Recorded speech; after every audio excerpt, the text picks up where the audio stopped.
Hello, welcome to Unboxed God, where we detox from religion and discover the God who refuses to fit inside the boxes we were given.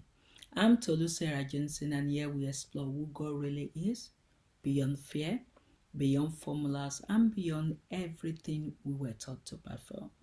If you're hungry for a real relationship with Him, you are in the right place. Let's dive in. So we are moving on to this. I believe this will be the fifth parable in the theme of sacrificing, which is the parable of the strong man. This parable is all about true discipleship that confronts rival powers and requires surrender. Well, if we look at our journey so far, after the last four parables, Jesus has already taken you through a narrowing doorway. A house builder taught you that kingdom requires teachability, bringing out the old truth and new obedience.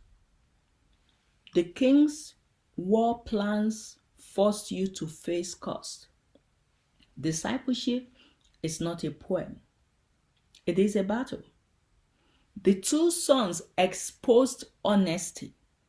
God is not moved by your yes, but by your follow through. The servant duty strips away entitlement, obedience without applause, service without a stage.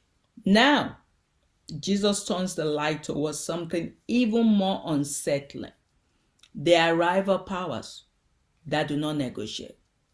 And if you do not confront them, you will confuse bondage for personality and captivity for normal life. This is where sacrificing becomes real. Not just as giving up pleasure, but as surrendering control over the part of your life that have been kept safe by a darker master. Isn't that interesting? Because sacrifice, when it is real, it does not leave you powerless. It positions you to confront what has been ruling in the shadows. And you know what that is. I don't know what that is. But before we delve deeper into it, let's look at the Bible verse, which is Luke 11, 21 to 22, which says, when a strong man fully armed guards his own house, his possessions are safe. But when someone stronger attacks and overpowers him, it takes away the armor in which the man trusted and divides up his plunder. That is the Bible verse for this parable. You know, that verse, when you look at it closely, there's so many things that we can extract from it. But let's think of the illusion of peace. Jesus begins with a sobering reality. When a strong man is fully armed and guards his palace, his possessions are safe. There is a kind of peace that is not freedom. There is an order that is not health. There is a calm that exists only because something stronger is controlling the environment. The strong man does not announce himself. It doesn't always create chaos, but often it creates structure. A system that functions, appears stable, and feels familiar. People live for years inside these places thinking this is just how life is. But it is not peace. It is occupation. For me, I would say the strong man I've had to wrestle with is religion. Religion looked so normal to me before. It looks like a system I was supposed to function in, whether I like it or not. It looks like a system that made me stable, that made me structured, that made me organized, and that made me used to being performative. And it feels familiar because I have been doing this for so long that I never knew that there was something wrong with it, even though I wasn't happy with it. But it's something that you train your mind to get used to it. And once you get used to it, you don't know how to let go, and it becomes your reality. So for me, that is what I would say was like a strong man to me. And when we look at the Bible verse again, it says, but when someone stronger attacks and overpowers him, it takes away the armor in which the man trusted and divides up his plunder. And this has been my experience in this last few years, this last 2 years, of heaven helping me to understand that I've been caged in religion for so many years. When you look at this, the palace that Jesus describes is not imaginary. It can be a person, it can be a mindset, it can be a family system, a ministry, a church culture, or even a personal calling, where there is influence, responsibility, gifting, or authority. There's a place worth guarding. And if the strong man rules there, everything under his control appears orderly. And only because nothing is allowed to challenge him. Yes. And this is where certain patterns feel immovable. Control that masquerade as leadership. Manipulation disguised as care. Religion that sounds biblical but kills intimacy. Sin that survives despite repeated repentance. The strong man ensures his goods remain untouched. Yes. And Jesus does not end the story with the strong man. He says, until someone stronger attacks and overpowers him, strips him of his weapon, and carries off his possession. This is not a negotiation. It is not therapy. It is not coexistence. It is confrontation. The stronger one does not manage the strong man.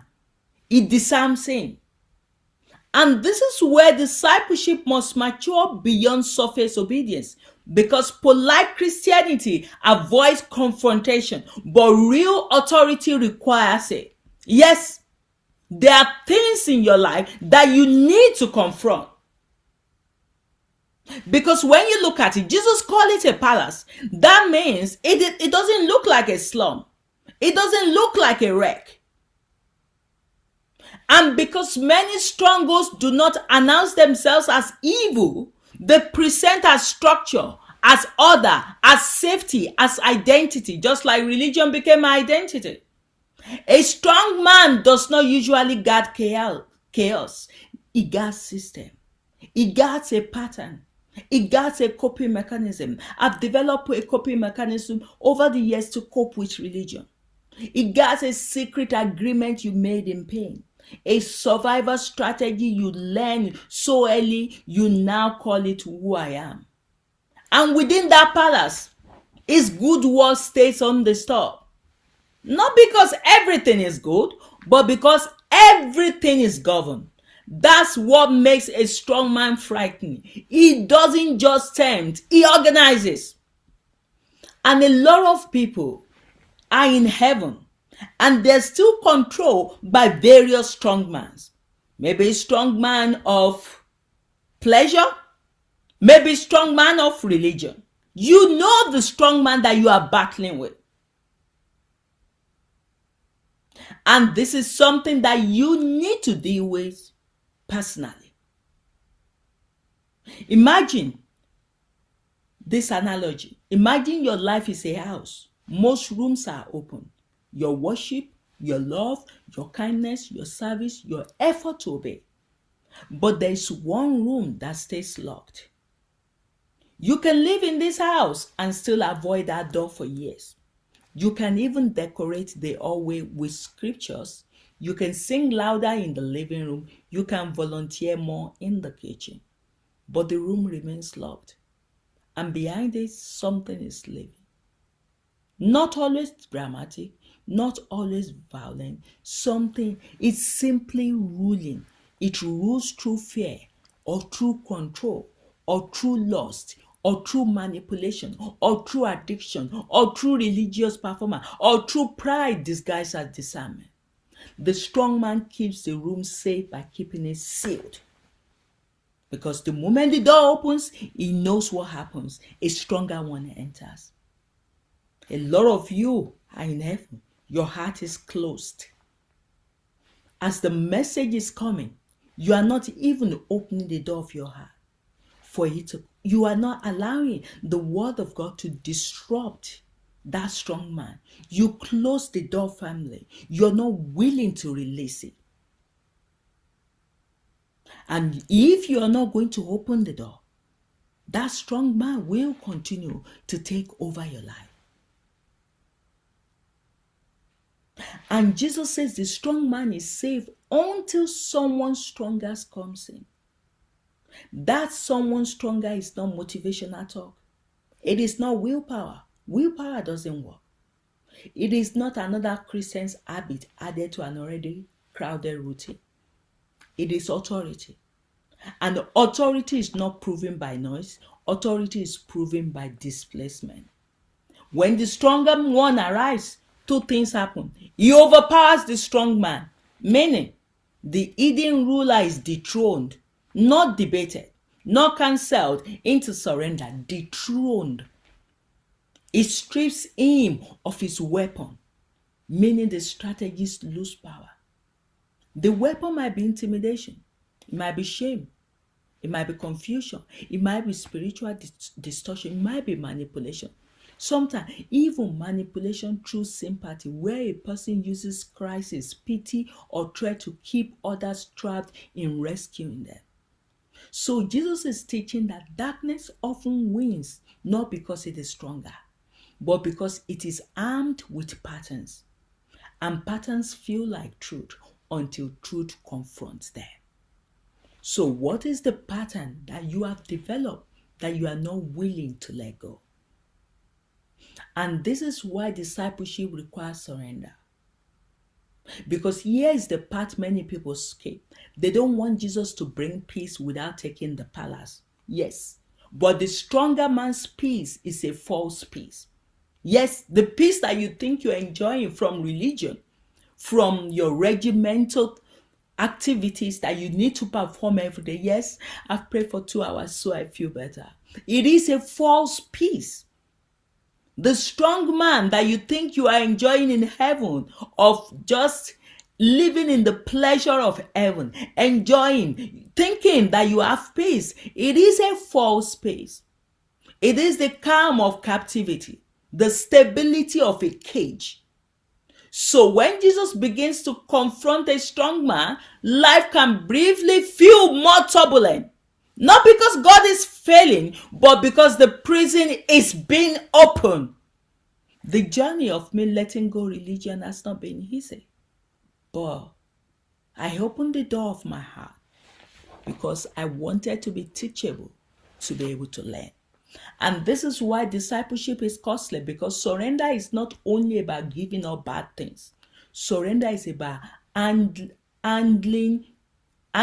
Jesus access to the locked places you've been managing.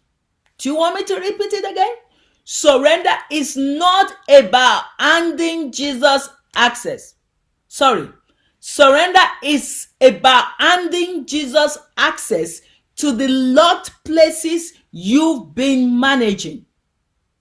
It is about allowing him to confront what you've been tolerating. Any toleration is how strong men stay employed. Yes. It is about allowing him to confront what you have been tolerating. Because tolerating is how strong men stay employed. Will you continue to tolerate that religion? Will you continue to tolerate that shame that's locked you up? Is that the decision you've made? Because you need to be able to walk out of that thing that you've been tolerating. Because the strong man, the stronger one does not manage the strong man. It disarms it.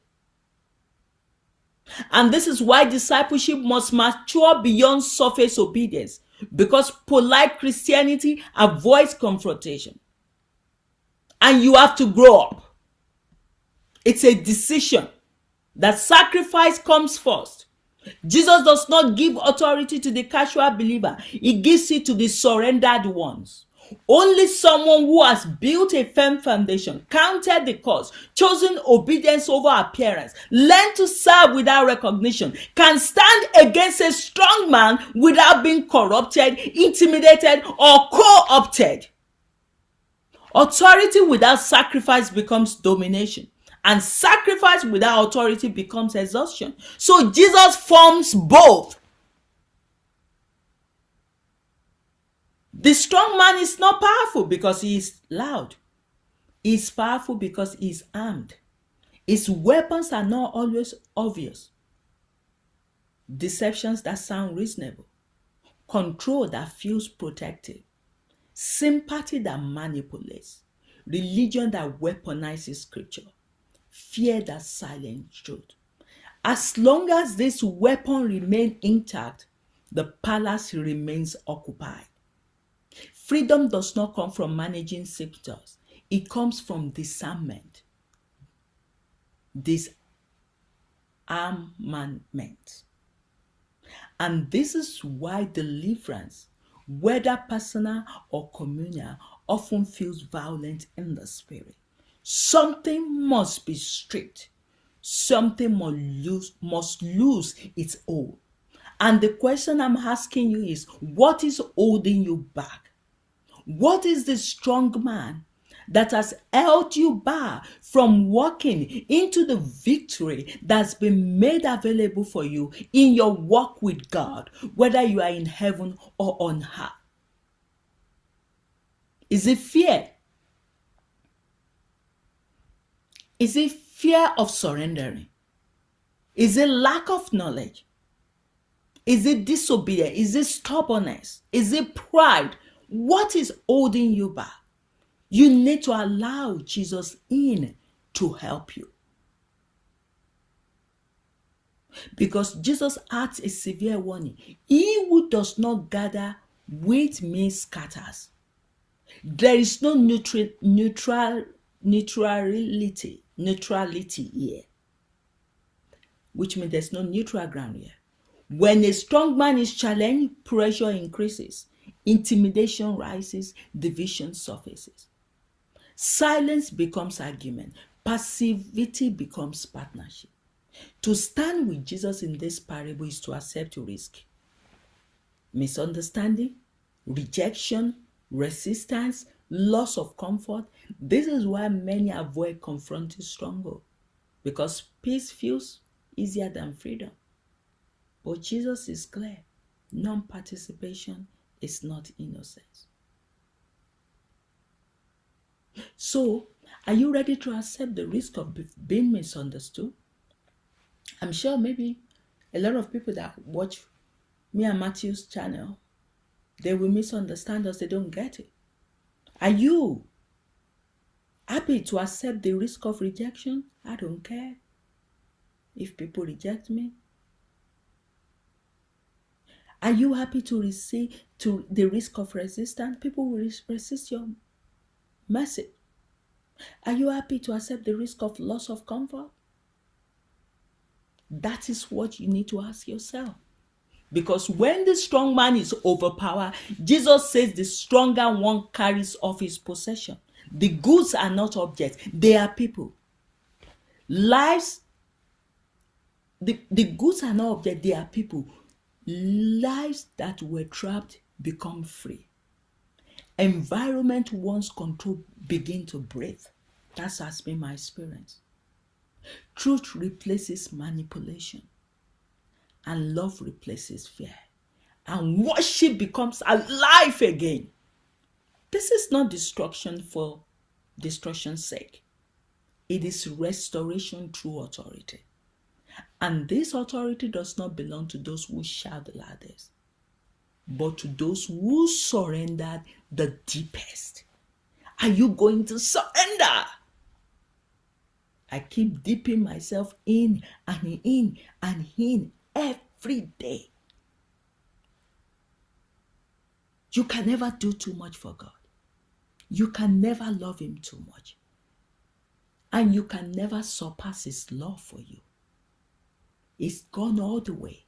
It's paid the price. And He continues to pay the price. So are you ready to dip yourself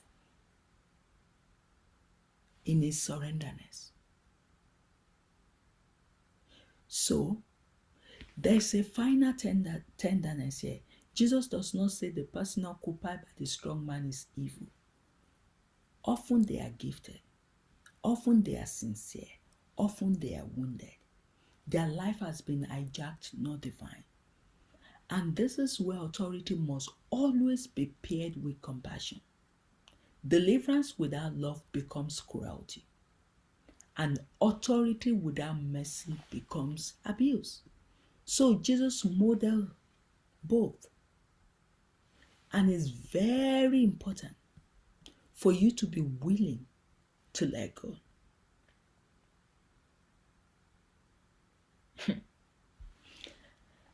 And it's so interesting. A lot of people, they want Jesus to bring peace without taking the palace. But the strong man's peace is a false peace. It is the calm of captivity, the stability of a cage. So when Jesus begins to confront a strong man, life can feel turbulent. So are you ready? Because I know I've said this earlier, but I'm reminding you again. Because many communities prefer harmony over holiness. So if a strong man manifests true control in a family, a ministry, a leadership culture, or even a personal habit, people avoid the confrontational because it is messy. But Jesus' kingdom is not advanced by avoidance. It is advanced by light. This is also why we must stay wise and humble.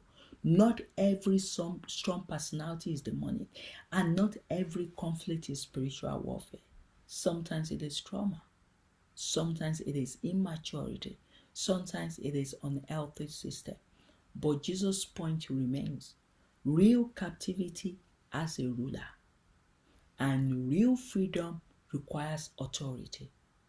And authority requires surrender. So this parable quietly asks you, who has been ruling the part of your life you call unchangeable? Because the strong man's greatest lie is this. This is just how you are.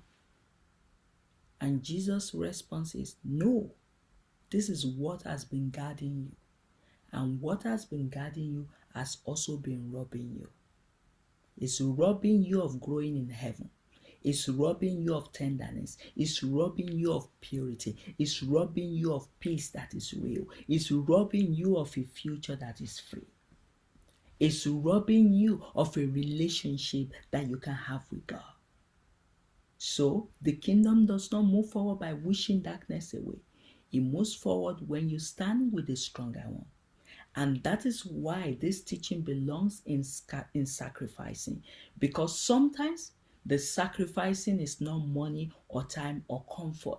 Sometimes the sacrifice is your agreement with the strong man, your secret loyalty to the coping mechanism, your attachment to the pattern, your unwillingness to let Jesus disrupt the pace that is actual bondage, that is actually bondage.